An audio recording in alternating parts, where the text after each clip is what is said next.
Lubhang naapektuhan ng 75 araw na lockdown ng Clark Freeport mula Marso hanggang nitong buwan ng Mayo. Tinamaan sa pagpapahinto ng operasyon sa negosyo ang nasa 1,260 na locators at investors sa loob ng Freeport. Kasabay ng muling pagbubukas ng mga negosyo at paggawaan ay hiniling ngayon ng Clark Investors and Locators Association o SILA sa pamunuan ng CDC na absueltuhin na ang mga kumpanya sa pagbabayad ng renta sa loob ng panahong pinairal ang lockdown. Oras na hindi umano tanggapin ng CDC ang hiling ng SILA, maapektuhan ng retrenchment ang libu-libong manggagawa sa Clark dahil sa pagkalugi. Ayon kay SILA Chairman Ireneo Alvaro, kung hindi maaaksyonan ng CDC at BCDA ang problema, hindi sila mangingiming magbawas ng mga empleyado. Nilinaw rin ni Alvaro na hindi na makababangon pa ang mga kumpanya kung igigiit ng CDC na kailangan pa rin magbayad ng 3 buwang renta ng mga locator.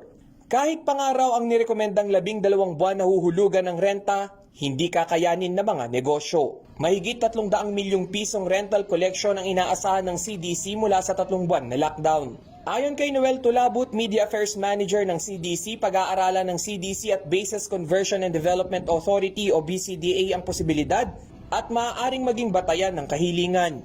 Binabalanse rin ng CDC ang obligasyon sa pamahalaan bilang government-owned and controlled corporation.